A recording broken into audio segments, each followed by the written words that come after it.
뒷사람하고도 인사하세요. 뒷사람하고도.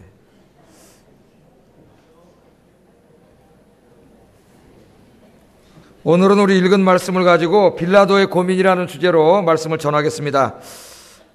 여러분 혹시 요즘 고민하는 문제 있습니까? 고민하는 문제. 뭘로 고민하고 있습니까? 오늘 제목이 빌라도의 고민이에요. 오늘 본문에는 출세와 성공만이 진리라고 생각하며 살아가는 한 사람이 소개되고 있습니다. 그 사람은 로마의 관원으로서 유대지방의 총독으로 부임한 빌라도라고 하는 사람입니다. 빌라도. 유명한 사람이죠, 우리 기독교인들에게는. 그런데 빌라도는 어느 날 자신의 성공과 출세에 중요한 영향을 미칠지도 모르는 재판을 떠맡게 됩니다. 이 재판에서 빌라도는 출세와 성공이냐 진리와 정의냐 하는 선택의 문제에 직면하게 됩니다. 어느 것을 선택할 것인가? 빌라도는 고민했습니다.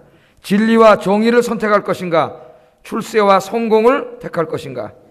진리이신 예수 그리스도를 택할 것인가? 아니면 자신의 안정된 미래를 위하여 출세와 성공을 택할 것인가? 이것이 빌라도의 고민이었습니다.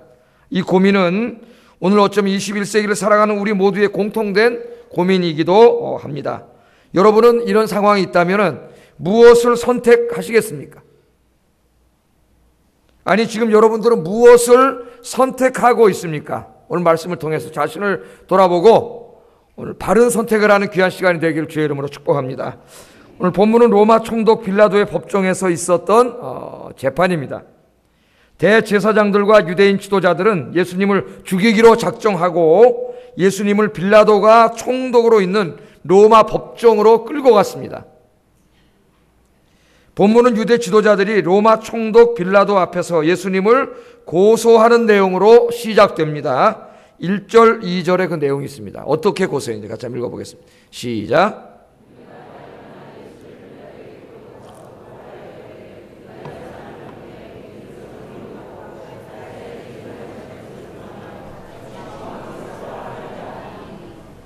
예, 이 말씀에 보면은 세 가지 여기 고발을 했어요. 세 가지.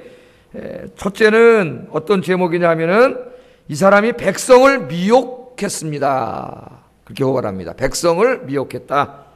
이것은 백성들을 선동하여 폭동을 일으키려 한 죄입니다. 폭동을 일으키려 한 죄. 두 번째는 가이사에게 세금을 내지 말라고 했습니다. 그렇게 이야기합니다. 그것은 로마의 실정법을 부정하는 죄에 해당됩니다. 세 번째는 이 사람이 자칭 왕이라고 했습니다. 그렇게 고발을 했는데 이것은 로마 황제 가이사를 부정하는 반역죄에 해당합니다. 당시 이스라엘은 로마가 통치하고 있었는데 그 사람이 이스라엘의 왕이라고 주장한다면 그건 로마의 반역죄예요. 이 세 가지 모두가 로마의 법과 질서와 통치를 부정하는 반역죄에 해당되는 죄로서 십자가형에 처할 수 있는 로마법에 의하면 중죄입니다. 중죄. 대제사장들과 장로들의 의도는 분명합니다. 예수님을 로마 정부에 대항하는 정치범으로 몰아서 십자가형에 처하려고 했습니다. 왜 그랬는지 지난주에 공부했죠? 기억나세요? 안 나세요? 지난주. 왜 꼭 예수님을 십자가에다가 매달아 죽이려고 했어요? 이 제사장들이. 신명기에 의하면은 나무에 달린 자는 하나님께 저주를 받아 죽은 자다. 그래서 나무에 달아 죽이게 함으로 예수님이 하나님의 아들 메시아가 아니라 하나님께 저주받아 죽은 자라는 것을 백성들에게 알리기 위해서 그렇게 했다 그랬죠.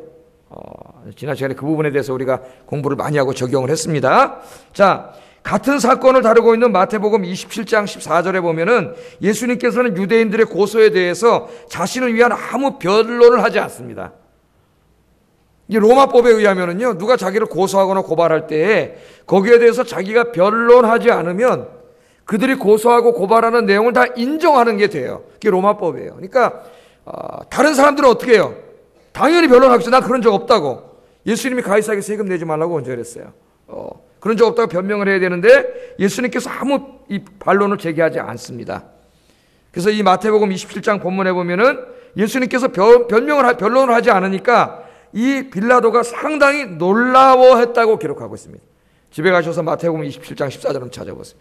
빌라도가 굉장히 놀라워했어요. 다른 사람들 같은 분명히 자기를 이렇게 변명했을 텐데 변명하지 않았습니다.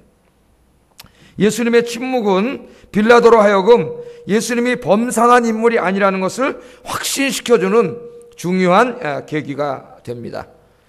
오늘 여기서 제가 한 가지를 적용하고 싶습니다. 설교를 계속하기 전에 우리 그리스도인들은 절대로 거짓이나 혹은 다른 사람의 말을 왜곡하거나 혹은 과장하고 증폭함으로써 다른 사람을 고소하거나 비난하거나 험담하는 일을 해서는 안 된다는 거예요. 오늘 여기 유대인들이 그렇게 하잖아요. 누구의 말을 왜곡하거나 거짓말하거나 증폭시키거나, 우리 보통 그렇죠. 확대하거나 요만한 걸 갖다 이만하게 확대하고 그렇게 해가지고 다른 사람 비난하고 험담하고 고소하는 일은 하나님이 기뻐하지 않는 일입니다. 그러니까 이것은 여러분 삶의 모든 부분에 다 해당돼요. 여러분 가정에 돌아가면 또 가정에 뭐 이렇게 뭐 첫째 며느리, 둘째 며느리, 셋째 며느리, 넷째 며느리 또 이렇게 있고 뭐 하여튼 그런 데 있는데, 그런 가운데서 막 이 문제들이 생기는 것 같아요. 저희 집사람은 며느리가 하나밖에 없지만 저희 집안에 제 여동생은 아들만 셋 있는 집에 시집을 갔는데 며느리가 3명이에요. 그러니까 그 며느리 사이에 뭔가 또 이런 게 있는 것 같아요. 보니까. 또 직장에 가면은 여러분 직장이 있고 거기 부장님도 있고 과장님도 있고 사장님도 있고, 학교에 가면 교장 선생님도 있고 교감 선생님도 있고 여기저기 가면 기관장이 있고, 그런데 여러분 기독교인들이 거기 다 있잖아요. 그런데 소속돼 있잖아요. 그럼 밥 먹으러 나와서 자기들끼리 3, 4, 5 모여가지고 절대로 우리 예수 믿는 사람은 자기가 속한 조직을 비난하고 험담하고 자기 그 상관이나 지휘관 욕하고 부정적인 말하고 절대 그런 말 하지 마세요. 하나님 기뻐하지 않는 일이에요. 또 요만한 일만 이렇게 증폭시키고 과장하고 그런 일들은 다 마귀가 하는 일들입니다. 그래서 우리 그리스도인들은 어디에 가든지 여러분 우리의 입술이 늘 진실을 말하고 다른 사람을 위로하고 격려하고 칭찬하고 그 사람 참 좋은 사람이라 그러고 이렇게 덕스러운 말만 하는 여러분 되기를 주의 이름으로 축복합니다. 제가 하나 짚고 설교를 넘어가겠습니다. 자, 빌라도가 유대인들의 고소 내용을 차분하게 다 들었습니다. 그런데 이 빌라도는 다른 고소 내용들에 대해서는 별로 관심을 보이지 않는데 한 가지 내용에 관심을 보이기 시작합니다. 그게 뭐냐면은 이 예수라고 하는 사람이 자기를 유대인의 왕이라고 했다는 거예요. 여기에 관심을 보입니다. 왜냐하면은 누군가 자기를 유대인의 왕이라고 주장했다면 그것은 로마 황제의 통치를 부정하는 것입니다. 왜? 그 당시 이스라엘은 로마의 속국이었기 때문에 로마 황제에 대한 반역이에요. 반역. 그래서 이것으로 고발을 당하고 있는데, 고소 고발을 당하고 있는데 예수님이 아무 변명도 하지 않으니까 상당히 이상하게 생각을 하고 빌라도가 여기에 집중을 해서 직접 신문을 합니다. 직접 물어봐요. 3절에 보면은 네가 유대인의 왕이냐? 그렇게 직접 물어봅니다.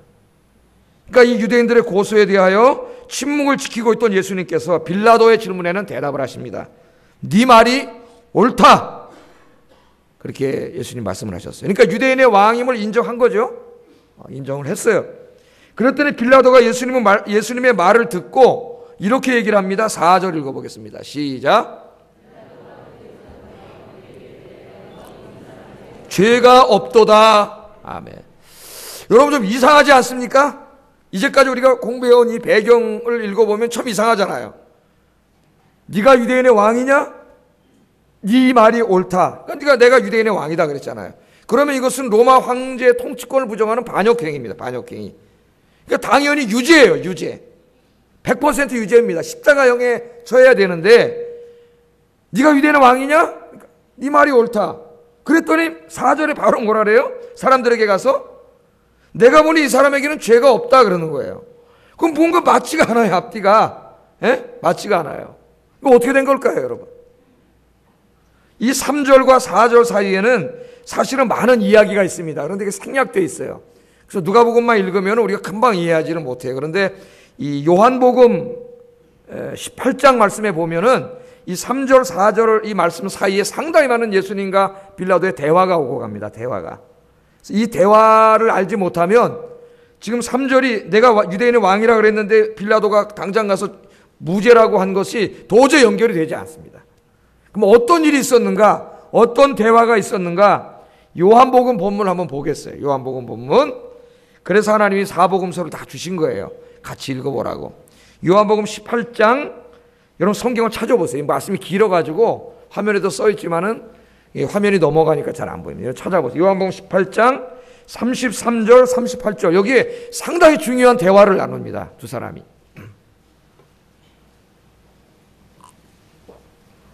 요한복음 18장 33절, 38절.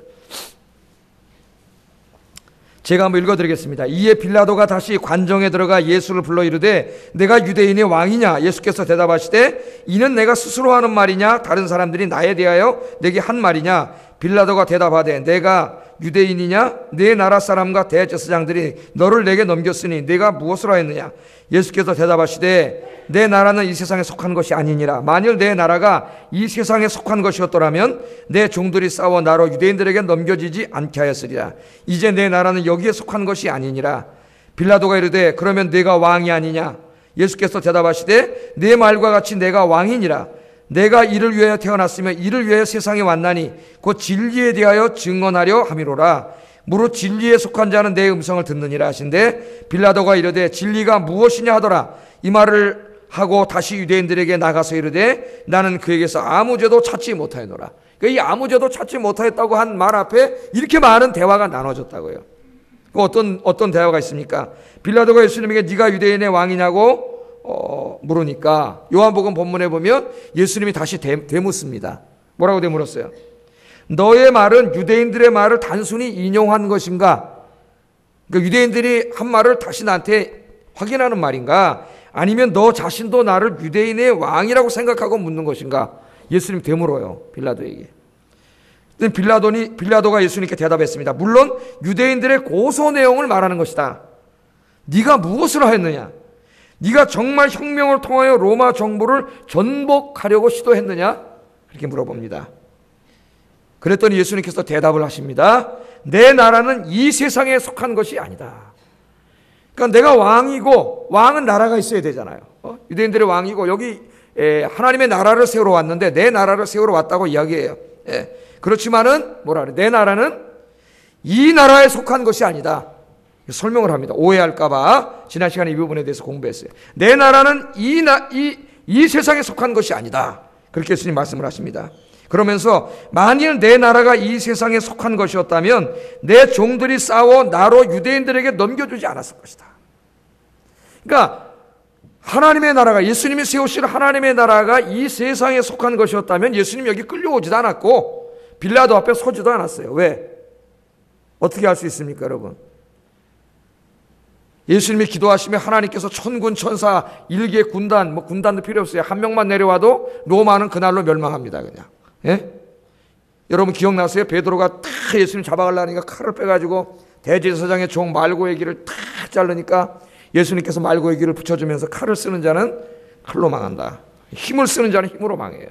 폭력을 쓰는 자는 폭력으로 망합니다. 이야기하면서 뭐라 그랬어요? 내가 기도하면 하나님께서 하늘에 천사 군단을 보내줘가지고 이까지 것들 이거 다 멸망시킬 힘이 없어서 이렇게 당하는 줄 아느냐. 예수님께 그렇게 말씀을 하셨죠. 예. 그러니까 바로 그 말씀을 여기 하신 거예요. 내 나라가 이 땅에 속한 것이었다면 내가 여기 끌려오지도 않았다는 겁니다. 자, 여기서 내 나라는 이 세상에 속한 것이 아니다 라는 말씀은 하나님의 나라가 이 세상과 상관없는 나라다 그런 말씀이 아닙니다. 왜냐하면 예수님께서 세우실 하나님의 나라도 이 세상 가운데 세워지는 나라예요. 이 땅에 세워지는 나라입니다. 내 나라가 이 세상에 속하지 않았다는 것은 하나님의 나라가 이 세상의 질서에 속한 나라가 아니라는 의미입니다. 예수님의 왕국은 이 세상 질서에 속한 왕국이 아닙니다. 예수님이 이 땅에 세울 하나님의 나라는 로마 제국처럼 인간 황제와 인간이 만든 법과 행정 조직과 군대로 세워지는 그런 나라가 아닙니다. 하나님의 나라는 하나님의 질서 가운데 이루어지는 나라입니다. 하나님의 나라는 예수님이 왕이 되는 나라입니다. 하나님의 나라는 이 세상의 이념과 가치가 아니라 예수님의 십자가와 부활의 복음 위에 세워지는 나라입니다. 여러분, 이 세상 나라의 특징이 뭡니까? 이 세상 나라. 이 땅의 나라는 왕과 권력자들이 백성 위에 군림하고 권력이 남용되는 불우한 나라입니다. 이 땅의 나라는 미움과 증오, 반목과 갈등, 전쟁과 다툼이 지배하는 나라입니다. 로마처럼 힘이 있으면 남의 나라 쳐들어가서 빼앗고 침략하고 그런 나라예요. 지금도 마찬가지입니다. 이 땅의 나라는 출세와 성공, 권력과 부가 진리로 지배하는 그런 나라입니다. 이 땅의 나라는 죽음과 질병, 걱정과 불안이 지배하는 나라입니다. 이 세상의 나라는 결핍이 가득 찬 나라입니다. 여러분, 그러면 하나님의 나라는 어떤 특징이 있습니까? 예수님이 세우실 하나님의 나라. 하나님의 나라는 이 세상의 질서에 속하지 않은 나라입니다. 하나님의 나라는 인간 왕이 아니라 예수님을 왕으로 섬기는 나라입니다. 하나님의 나라는 하늘의 진리와 정의가 지배하는 나라입니다. 하나님의 나라는 하늘의 사랑과 평화가 가득한 나라입니다. 하나님의 나라는 하늘의 자유와 평등이 공존하는 나라입니다. 하나님의 나라는 하늘의 양식이 풍요로운 나라입니다. 하나님의 나라는 영생이 있는 나라입니다. 이 말씀은 그동안 하나님의 나라를 이 땅의 정치적인 해방이나 경제적인 해방, 성의 해방, 인종의 해방으로 이해하려고 했던 모든 시도가 잘못되었음을 분명히 보여줍니다. 우리 기독교 역사를 보면 하나님의 나라를 세속적인 가치를 실현시키고 세속적인 이념을 실현시키는 나라로 많이들 오해했어요. 그래서 하나님의 나라는 뭐 사회주의라고 한 사람도 있고 자본주의라고 한 사람도 있고 뭐 이 성의 구별이 없는 나라이고 뭐 인종의 구별이 없는 나라. 그래서 여성신학, 정치신학, 해방신학, 민주신학, 벨로몬 신학이 다 나왔습니다.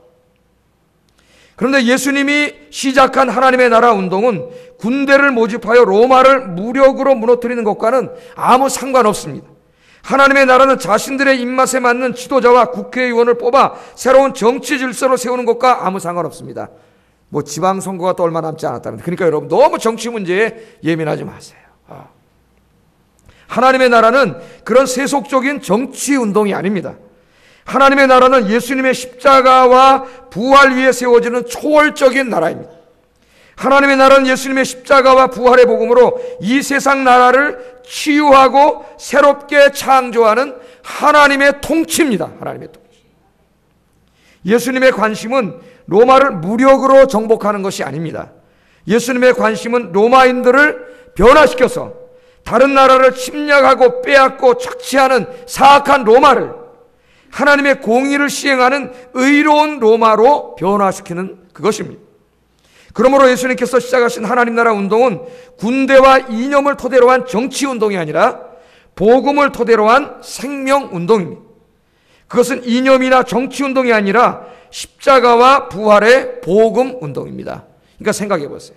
하나님의 나라라는 게 뭐예요? 하나님의 나라는 어떤 정치 이념이나 이데올로기를 가지고 어떤 군사력을 가지고 세우는 그런 나라가 아닙니다. 하나님의 나라는 어떤 나라예요? 하나님의 통치라 그랬어요.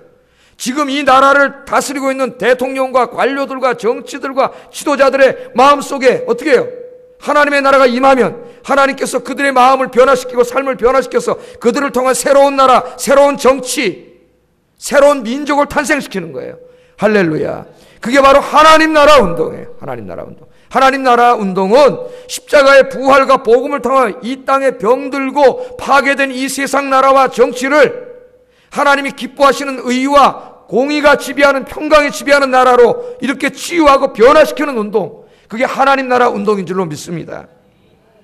한마디로 말하면 하나님 나라는 예수님의 십자가와 부활의 복음으로 죄로 병든 이 세상 나라를 치유하고 새롭게 창조하는 예수 운동입니다. 예수 운동. 그런데 많은 사람들이 하나님의 나라를 정치 이데올로기와 혼돈을 해가지고 하나님 나라를 공산주의와 혼돈한 사람들이 많아요. 한쪽에서는 하나님 나라를 자본주의라 그러고 한쪽에서 하나님 나라를 사회주의라 그러고, 그래서 한쪽에서는 예수님이 진정한 사회주의자라 그러고 어떤 사람은 한쪽에서는 진정한 자본가라 그러고 말도 안 되는 이야기라. 하나님의 나라는 그런 정치 이데올로기와 아무 상관없어. 하나님의 나라는 그런 정치 이데올로기에 오염되고 죄로 오염되어서 온갖 포각과 폭정과 불의와 거짓을 행하고 다툼과 갈등과 전쟁을 일으키는 그들의 마음속에 들어가서 그들을 변화시키고 그들을 회개시켜서 하나님 기뻐하시는 샬롬의 나라로 이 세상 나라를 만드는 바로 그런 나라가 하나님의 나라인 줄로 믿습니다. 예수님의 십자가의 부활의 복음으로 죄로 오염되고 파괴된 이 세상을 치유하고 변화시켜 이 땅에 하나님 나라를 이루어가는 일에 더욱 헌신하시는 여러분 되기를 주의 이름으로 축복합니다. 그러니까 여러분, 하나님 나라를 이 땅에 이루려면 여러분 열심히 전도하시고 기도하셔야 되는 것이지, 여러분이 가서 난 무슨 국회의원 찍으려고 정치운동하는 게 아니라는 거예요. 빌라도는 예수님의 말씀을 듣고 이해하지를 못합니다. 아니, 왕이라 그러고 왕이라 그러면 나라가 있어야 되고 그 나라는 자기가 생각하기에는 진리라고 생각하는 로마 같은 어떤 이런 나라래야 되는데 아니 예수님이 말하기를 나는 왕은 맞는데 내 나라는 이 땅에는 속하지 않았다고 얘기하니까 이 말을 도저히 이게 이해를 못했습니다. 이 빌라도가. 그때 예수님이 그것을 아시고 이야기를 하세요. 내가 왕이 맞다는 거예요. 왕이 맞는데 내 말을 이해하려면은 네가 진리를 알아야 된다는 거예요. 진리를. 내 말을 듣고 이해하려면 네가 진리를 알아야 된다는 거예요. 진리를 알지 못하면, 진리 가운데 있지 않으면 내가 아무리 얘기해도 듣지 못한다는 거예요. 그러니까 여러분, 진리 안에 있지 않는 분은 제가 설교하는 게 들리겠어요? 안 들리겠어요? 잘 안 들려요. 예. 진리 가운데 있어야 된다는 거예요. 빌라도가 이 말을 듣고 두려워지기 시작했습니다. 설교를 듣고 이야기를 듣는데 보통 분이 아니에요. 이분이 두려워지기 시작했어요. 그래서 예수님에게 묻습니다. 진리를 알아야 당신의 말을 들을 수 있다고? 그렇다면 진리가 무엇인가? 이렇게 물어봅니다. 유명한 질문이에요. 진리는 무엇인가? 제가 여러분에게 묻겠습니다. 진리가 무엇입니까? 이 질문은 21세기를 살아가고 있는 우리 모두가 추구해야 할 궁극적인 인생의 질문입니다. 특히 우리 그리스도인들이 진지하게 묻고 추구해야 할 중요한 문제입니다. 여러분에게 진리는 무엇입니까? 여러분의 목숨을 바쳐도 아깝지 않을 진리는 무엇입니까? 여러분이 그것을 위해 살고 그것을 위해 죽을 수 있는 진리는 무엇입니까? 여러분은 그 진리를 발견하셨습니까? 여러분 답변을 해보세요. 자기에게. 이 빌라도는요, 로마의 군사력과 법질서가 진리라고 믿고 살았던 사람입니다.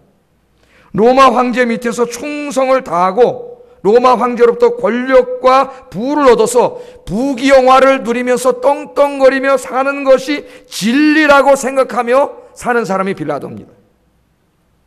이 빌라도는 권력과 부만 있으면 인간은 아무 문제 없이 행복하게 살 수 있다고 확신했습니다.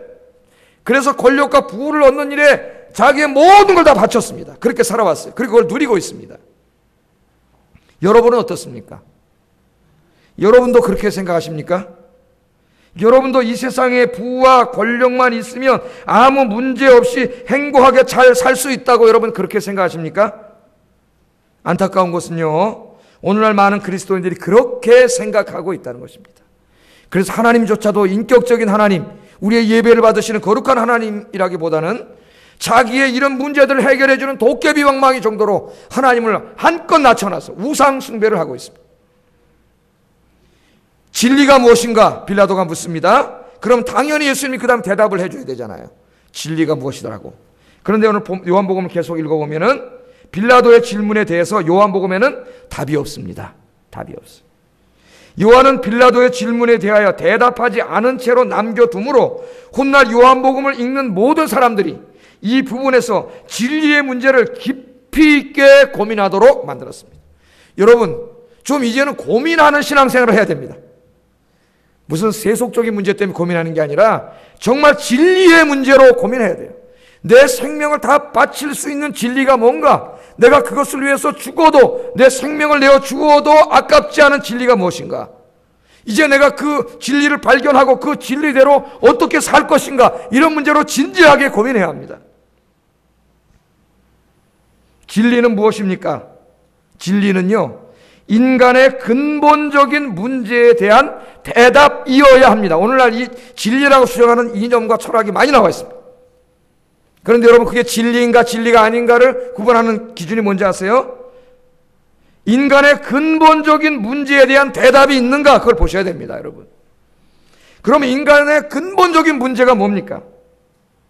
죄와 죽음과 그리고 이것으로부터 오는 모든 인간의 실존적인 고통입니다. 고통. 죄와 죽음과 그것으로부터 오는 모든 인간의 실존적인 고통이에요. 진리란 이 모든 절망과 고통으로부터 인간을 구원할 수 있는 것이 되어야 됩니다. 뭐가 있나 한번 생각해 보세요, 여러분. 죄와 죽음과 인간의 모든 실존적인 고통으로부터 우리를 해방시키고 구원시킬 수 있는 그것이 이 땅에 있습니까? 누가 그 일을 하셨습니까? 예수 그리스도께서 하신 줄로 믿습니다. 예수님께서 십자가에서 죽으시고 다시 살아나심으로 이 모든 인생의 문제들을 해결해 주셨습니다. 그러므로 이 땅에 존재하는 유일한 진리는 예수 그리스도 한 분밖에 없는 줄로 믿습니다. 돈과 권력이 인간을 죄와 죽음으로부터, 온갖 고통으로부터 구원할 수 있습니까? 그럼 그걸 믿으세요. 돈과 권력을 얻기 위해서 최선을 다해 살아가세요. 성공하고 출세하기 위해서 살아가세요. 그게 정말 여러분의 죄의 문제를 해결하고 죽음의 문제를 해결하고 여러분의 모든 고통을 해결할 수 있다면 계속 그것을 추구하며 살아가세요. 어떤 철학이나 사상이나 이념이 인간의 죄와 죽음과 고통을 해결할 수 있습니까? 어떤 종교가 그런 걸 해결할 수 있습니까? 찾아가세요. 그걸 따라가세요. 만일 그런 게 있다면 이 세상에 그 어떤 것도 인간의 죄와 죽음과 고통의 문제를 해결할 수 없습니다. 예수님께서 십자가에서 죽으시고 부활하심으로 인간의 죄와 죽음과 질병의 고통의 문제를 주님께서 십자가에서 해결해 주셨습니다. 그러므로 진리는 예수 그리스도입니다. 예수 그리스도가 진리입니다. 요한복음 14장 6절에 이미 예수님이 이렇게 말씀했습니다. 내가 곧 길이요, 내가 곧 진리요, 내가 곧 생명이니라. 아멘. 그러므로 나로 말미암지 않고는 아버지께로 갈 자가 아무도 없느니라. 아멘. 그래서 우리 어려서부터 영어로 외웠어요. I am the way and the truth and the life. No one can go to the Father except by me. 그렇게 외웠어요. 내가 곧 길이요, 내가 곧 진리다. 여러분, 예수님께서 말씀하셨어요. 내가 곧 진리다. 나만이 너희의 죄와 죽음과 인간의 모든 고통으로부터 너희를 해결할 수 있는 나만이 진리라고 주님께서 말씀하셨습니다. 이 진리이신 주님을 여러분 붙잡고 사시는 여러분 되기를 주의 이름으로 축복합니다. 오래전에 패션 오브 크라이스트라는 영화가 우리나라에 상영됐습니다. 아마 예수 믿는 사람 거의 다 한 번씩은 봤을 거예요, 이 영화를. 이 영화는 예수님이 십자가에 못 박혀 죽기 바로 직전인 12시간 동안의 그 순환 이야기를 영화로 아주 리얼하게 그렇게 만들었습니다. 제가 영화를 보다 하여튼 몇 번 눈을 감았습니다. 몇 번. 예수님의 손에다가 못을 탁 대고 여기서 망치가 진짜 오더라고요. 팍 치는데 차마 볼 수가 없었어요. 눈을 꽉 감고 있었습니다. 눈을 감고 있었어요. 제가 그렇게 당해야 되는데 우리 주님이 대신 당했잖아요. 저 때문에. 영화가 한창 상영되고 있을 당시에 CNN에서 이 영화에 대해서 연일 보도를 했는데요. 보도의 핵심은 이 영화가 예수님의 순환을 매우 사실적으로, 우리의 죄를 대신해서 죽으시는 예수님의 그 고난을 사실적으로 그렸다. 그렇게 계속해서 보도를 했습니다.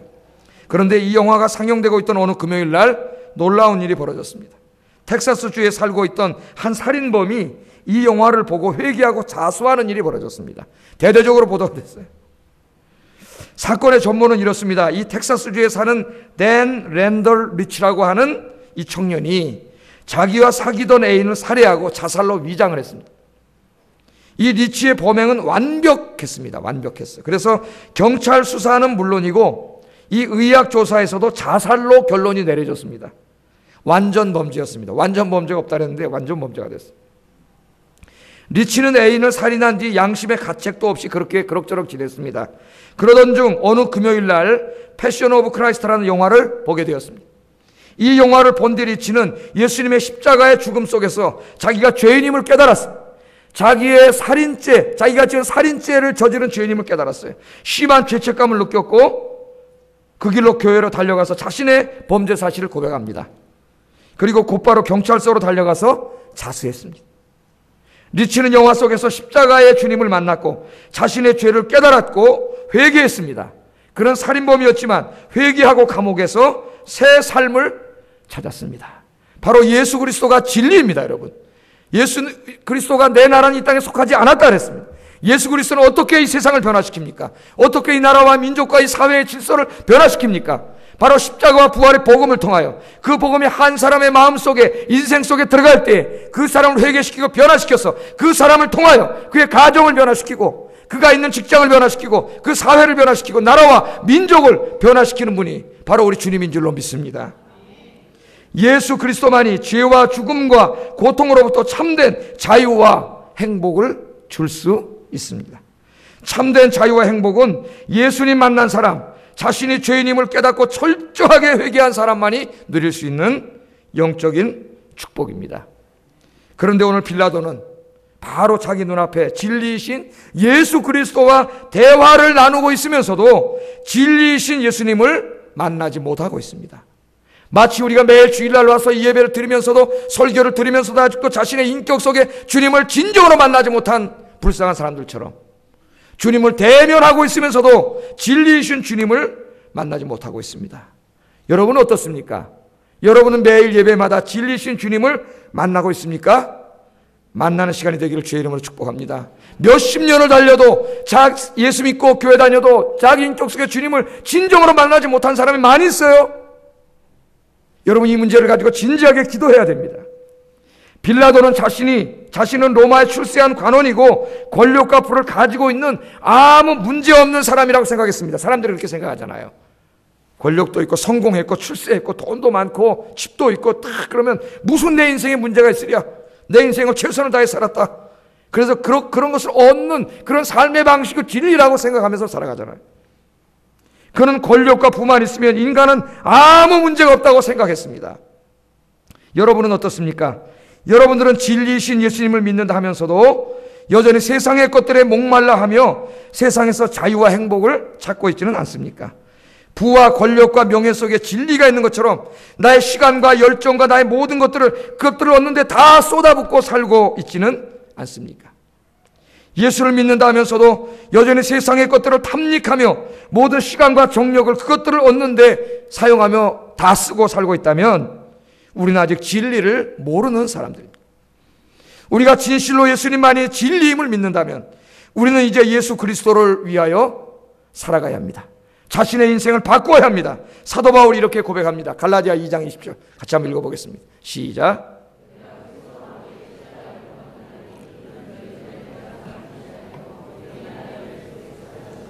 이제 내가 육체 가운데 사는 것은 나를 사랑하사 나를 위하여 자기 자신을 버리신 하나님의 아들을 믿는 믿음 안에서 사는 것이라. 아멘. 이제는 내 안에 누가 살아요? 내가 사는 게 아니에요. 내 안에 누가 살아요? 내 안에 그리스도가 살아요. 내 안에 성령님 하나님이 여기 찾아오셔요. 그러므로 이제는 내 삶을 내가 사는 게 아니에요. 누구를 위한 삶을 살아야 돼요? 하나님을 위한 삶을 살아야 돼요. 진리를 위한 삶을 살아야 돼요. 진리를 선택하고 진리를 붙잡고 진리를 위해서 그것이 내 목숨을 내어주는 일이라 할지라도 나의 모든 것을 희생하는 일이라 할지라도 진리를 위해서 살아가는 여러분 되기를 주의 이름으로 축복합니다. 빌라도는 예수님과 대화를 나눈 후에 깨닫게 되었습니다. 아, 이분은 로마를 정복하려는 혁명가가 아니다. 그걸 확신하게 됐습니다. 이런 대화를 통해서 알았다는 거예요. 또 예수님의 말씀을 다 이해할 수는 없었지만 그가 폭도의 우두머리가 아닌 것도 확실했습니다. 빌라도는 예수님의 얼굴과 눈빛만 봐서도 예수님이 의로운 분임을 알았습니다. 그의 눈동자와 얼굴은 온화했습니다. 어디를 보아도 혁명가의 증오에 찬 모습은 보이지 않았습니다. 그러니까 여러분, 우리 예수 믿는 사람들은 얼굴에 책임을 져야 된다 그랬잖아요. 얼굴에, 예? 인상에. 여러분 좀 집에 가셔서 여러분 거울을 좀 보세요. 가끔씩 보정을 하루에 한 50번씩 보세요. 여러분 인상이 어떻게 되는지. 이 인상이 좋다 그럴 때 인상은 무슨 이게 이목구비가 뚜렷하고 성형수술 해가지고 다 보톡스 넣고 막 눈 째고 막 크게 이만하게 만들고 막 또 높이고 또 여기서 막 강대에서 돌려가지고 막 하고 막 깎아내고 막 이래가지고 인상이 좋은 게 아니에요. 여러분 이쁘고 잘생겼다고 인상이 좋습니까? 보면은 아니, 인상은 자기 한평생 살아온 삶이에요. 삶. 예? 그게 인격이에요. 인격. 그게 얼굴에 이렇게 드러나잖아요. 예? 한번 옆 사람 보세요. 인상이 어떤지. 쓸만합니까? 그래서 여러분 옆에 있는 사람이 여러분 인상 보고 위로받을 수 있는 인상이 되기를 바랍니다. 은혜 받고 다 인상을 쳐다보고 아유 그런 인상이 되죠. 예? 무슨 진짜 전기 인상파 후기 인상파 다 합성해가지고 완전히 인상파로 살지 마시고 우리 빌라도는 예수님 온화한 얼굴 속에 이분은 절대 그런 분이 아니라는 걸 깨달았어요. 예? 병행 구절의 마태복음 27장 19절에 보면은 때마침 빌라도의 아내가 보낸 전령이 도착을 합니다. 아내가 뭐라는지 한번 읽어보겠습니다. 시작. 저 아무 상관도 하지 마옵소서. 오늘 꿈에 내가 그 사람으로 인하여 애를 많이 태웠나이다 하더라. 아마 빌라도의 아내가 꿈을 꾼 것 같아요. 근데 예수님에 대한 꿈을 꾼 것 같아요. 그러니까 자기 남편이 이 사형 언도를 내릴까봐 보내가지고 절대 그분에게 나쁜 일 하지 말라고. 제가 그 판사를 둔 어머니 권사님이 계셨는데 제가 다른 교회 섬길 때 저희 구역이었어요. 기도 제목을 내가 신방 가면은 아들이 부장판사입니다. 통통한 친구였는데 기도 제목이 뭐냐면 내 아들이 부장판사로 있을 때 사형 언도를 내리지 않게 하여 주시옵소서. 이게 기도 제목이에요. 판사로서 그게 싫은가 봐. 아들이 한 사람의 생명이 왔다 갔다 하잖아요. 판사에. 예? 사형을 내리지 않게, 그런 재판을 하지 않게 해달라고. 그게 엄마의 기도더라고요. 예. 오늘 이 부인이 보냈어요. 아무 상관도 하지 마라. 예? 그분 내 꿈에 그분 때문에 내가 오늘 해를 많이 썼으니까 절대 그분에게 해를 끼치는 거 하지 마시오. 그렇게 얘기를 했습니다. 여러분 하여튼 자고로 마누라 말 들어가지고 망한 사람 없다. 제가 또 말씀을 드립니다. 그러니까 꼭 뭐 어디 투자하려고 그러거나 뭐 이렇게 뭐 사업을 하려고 그러거나 뭐 어디 뭐 하려고 그럴 때 혼자 몰래 가서 하지 마시고 항상 아내랑 상의하시기를 주의 이름으로 축복합니다. 한 번만 상의해도 안 망하고요. 더 위험한 일은 저한테 와서 이야기하세요. 제가 사기꾼 얘기하는 건 다 알아요, 내가. 그래가지고 저한테 미리미리 와서 얘기하세요. 미리미리. 예. 자, 이때부터 빌라도는 고민하기 시작합니다. 깊은 고민에 빠졌어요. 예수님을 살려주자니 유대인들로부터 소요가 일어날 것 같았습니다. 더군다나 유대인들은 자신을 왕이라고 하는 자를 죽이지 않는 것은 가이사에게 반역하는 것이라고 협박합니다. 요한복음 19장 12절에 나옵니다. 만일 소요가 나고 로마의 고발장이 당도한다면 자신의 관직 생활이 끝날 수도 있는 문제였습니다. 당시 로마 역사를 읽어보면 로마가 어떤 정책을 폈냐면 속국에 총독을 보내잖아요. 그런데 그 총독이 폭정을 행할 수 있습니다. 그럼 민심이 위반되면 그 방대한 나라를 통치할 수가 없어요, 로마가. 그래서 만일 그 통치를 받는 주민 대표가 이 통치권자의 비리를 가지고 로마에 와서 항의를 하면은 이 사람은 죽습니다. 그러니까 어떻게 보면 굉장히 훌륭한 시스템을 가지고 있었어요, 로마가. 지금 그걸 두려워하고 있는 거예요. 폭동이 나면 자기가 그렇게 될까봐. 만일 그렇게 된다면 빌라도는 자신이 진리라고 믿고 있던 권력과 부를 한순간에 잃게 되는 상황이 벌어집니다. 생각만 해도 끔찍합니다. 그게 진리라고 생각하고 이때까지 달려왔는데 그게 무너진단 말이에요. 예수님을 죽이자니 마음속에 양심의 소리가 들려옵니다. 아내의 꿈 이야기가 들려옵니다. 무엇인가 다 이해하지는 못했지만 정말 그분의 말이 맞는다면 자신은 하나님이라고 하는 신에게 죄를 짓는 것이었습니다. 그것 역시 두려웠습니다. 두려웠습니다. 빌라도의 고민은 점점 깊어갑니다.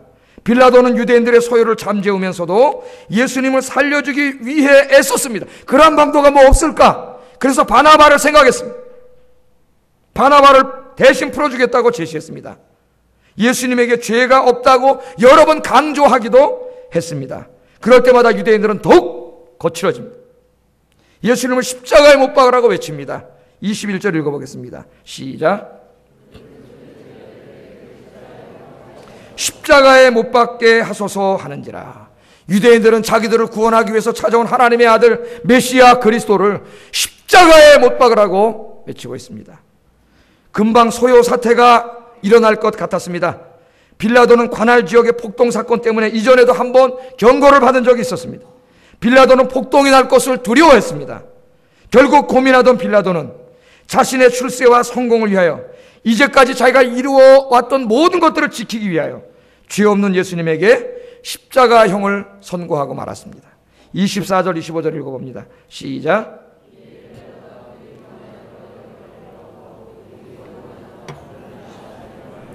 예수는 넘겨주어 그들의 뜻대로 하게 하니라. 아멘. 빌라도는 진리이신 예수님과 자신이 진리라고 믿고 있던 권력과 부 사이에서 선택을 해야만 했습니다. 여러분, 신앙에 중립지대는 없습니다. 하나님과 돈을 겸하여 섬길 수 없다고 예수님이 분명히 이야기했습니다. 여러분, 선택하셔야 합니다. 빌라도는 진리이신 예수님을 버리고 권력과 부를 선택했습니다. 빌라도는 항변할지도 모릅니다. 자신도 최선을 다했고 어쩔 수 없는 상황이었다고 말할 수도 있습니다. 오늘 본문을 읽어보면 정말 한번 예수님 구해보려고 온갖 노력을 다하는 모습이 보여지기도 합니다. 그러나 최종 선택은 그가 한 것입니다. 핑계할 수 없습니다. 그런 메시아를 죽이는 최종 결정을 내린 사람이었고 모든 책임은 그에게 있습니다. 여러분, 모든 것을 결정하고 그 명령하는 최고 윗자리에 있는 사람들을 부러우세요? 부러워하지 마세요. 제일 불쌍한 사람이에요. 제일 불쌍한 사람. 모든 일을 자기가 최종 결정해야 되고 책임져야 하는 그 사람은 외로운 사람이고 고독한 사람입니다. 많은 사람들은 그 자리에 앉아있으면 그냥 앉아서 아무것도 안 하는 줄 알아요. 그 자리에 앉아있는 사람은 매일 하루 24시간이 가시방석이에요. 가시방석. 그 대통령이 뭐라 그래요? 대통령 뽑히는 날 하루 딱 즐겁고 퇴임해서 나오는 날 그날 즐겁고 5년 내내 힘들다 그러잖아요. 5년 내내. 그러나 빌라도는 그 결정을 자기가 내렸어요. 자기가 나도 어쩔 수 없었다, 상황이 그랬다, 나도 노력했지 않았느냐, 아무 소용없습니다. 자기가 결국 그런 결정을 내렸습니다. 우리의 삶은 어떻습니까? 어쩌면 우리의 인생은 빌라도가 처해 있는 상황과 유사한 상황들의 연속일지도 모릅니다. 우리는 매우 종종 이 세상의 것들과 진리이신 예수님 사이에 고민하고 있습니다. 진리이신 예수님을 희생하면서 이 세상의 것들을 선택할 것인가, 아니면 이 세상의 것들을 희생하고 예수님을 선택할 것인가, 예배를 선택할 것인가, 세상을 선택할 것인가, 기도를 선택할 것인가, 이 세상을 선택할 것인가, 말씀을 선택할 것인가, 이 세상을 선택할 것인가. 요한복음 연구에서 위대한 업적을 남긴 레이몬 E. 브라운이라고 하는 교수가 있습니다. 요한복음 주석을 썼는데 아마 요한복음 주석 중에는 가장 위대한 주석입니다. 위대한. 제가 옛날에 요한복음 주석을 할 때 거의 이 텍스트를 가지고 연구를 많이 했는데, 이 레이몬 E. 브라운 교수는 이 빌라도의 모습을 통해서 세상의 압력 앞에 타협하고 주저하고 어쩔 줄 몰라 하는 그리스도인들의 연약한 모습을 보았습니다. 오늘 우리는 세상의 거대한 압력 앞에 직면해 있습니다. 세상은 돈과 성공과 출세를 위해서라면 예수님의 가르침을 무시하고 세상의 방법대로 살아야 한다고 강하게 우리를 압박해 옵니다. 예수님의 말씀대로 살면 돈도 벌 수 없고 성공할 수 없다고 우리에게 계속해서 이야기합니다. 우리는 한쪽에서 진리이신 예수님의 말씀을 듣습니다. 예수님은 사랑하고 섬기고 살라고 말씀합니다. 거짓말하고 속이지 말고 진실하고 정직하게 살라고 말씀합니다. 밥을 굶더라도 라면을 먹고 살더라도 정직하게 살라고 말씀합니다. 그러나 세상은 그렇게 살면 밥 굶어 죽는다고 압력을 가합니다. 어떻게 해야 합니까? 빌라도는 유대인들의 압력에 굴복하여 예수님을 십자가형에 처했습니다. 그는 진리의 음성에 순종하지 않고 세상의 소리에 굴복했습니다. 그는 진리이신 예수님보다는 자신의 성공과 기득권을 더 소중하게 여겼습니다. 우리는 종종 빌라도처럼 세상의 소리와 예수님의 음성 사이에서 방황할 때가 있습니다. 어쩔 수 없는 상황이었다고 변명하지 마십시오. 먹고 살기 위해서 어쩔 수 없었다고 핑계대지 마십시오. 최종 선택은 내가 한 것입니다. 그리고 우리는 나의 선택에 대해서 하나님 앞에 책임져야 합니다. 마귀는 이 시간에도 날마다 이 세상의 달콤한 것들을 가지고 와서 성도들을 유혹합니다. 때로는 부귀와 영화로, 때로는 권력으로 성도들을 유혹합니다. 돈을 줄 테니, 권력을 줄 테니 예수님을 떠나라고 유혹합니다. 예배를 빼먹으라고, 말씀을 빼먹으라고, 기도를 빼먹으라고 유혹합니다. 마귀의 소리에 귀를 기울이는 순간 우리는 절망과 어둠의 길로 접어들게 됩니다. 당장 눈앞에 보이는 길은 화려하고 넓어 보이지만 그 끝은 낭떠러지요 벼랑이요 지옥이라는 것을 명심해야 합니다. 세상과 예수님 사이에 서 있습니까? 무엇을 선택해야 할지 고민하고 있습니까? 진리이신 예수님만 붙잡고 예수님만 선택하시는 여러분 되기를 주의 이름으로 축복합니다. 당장은 그 길이 좁고 협착한 길인 것 같지만 그 길을 선택하는 순간 참된 자유와 영생과 풍요의 축복이 기다리고 있는 줄로 믿습니다. 오늘 이 말씀을 정리하고 함께 기도하기를 원합니다. 여러분, 진리가 무엇입니까? 여러분의 생명을 바쳐도 아깝지 않을 진리, 그것을 위해서 여러분이 죽을 수도 있고 여러분이 가진 모든 것을 다 희생할 수도 있는 진리, 이때까지 여러분이 쌓아왔던 모든 기득권도 포기할 수 있는 진리, 그 진리가 무엇입니까? 여러분 그 진리를 발견하셨습니까? 발견하신 줄로 믿습니다. 예수 그리스도가 나의 생명을 바쳐도 아깝지 않을 우리가 발견한 참 진리인 줄로 믿습니다. 이제 세상의 헛된 것들을 위해서 그 세상과 주님 사이에서 그것을 얻으려고 우물쭈물하고 우왕좌왕하고 방황하는 불행한 인생이 아니라 이제는 과감히 주님을 붙잡고 주님을 선택하고 주님을 위해서 살아가시는 여러분 되기를 주의 이름으로 축복합니다. 기도하겠습니다.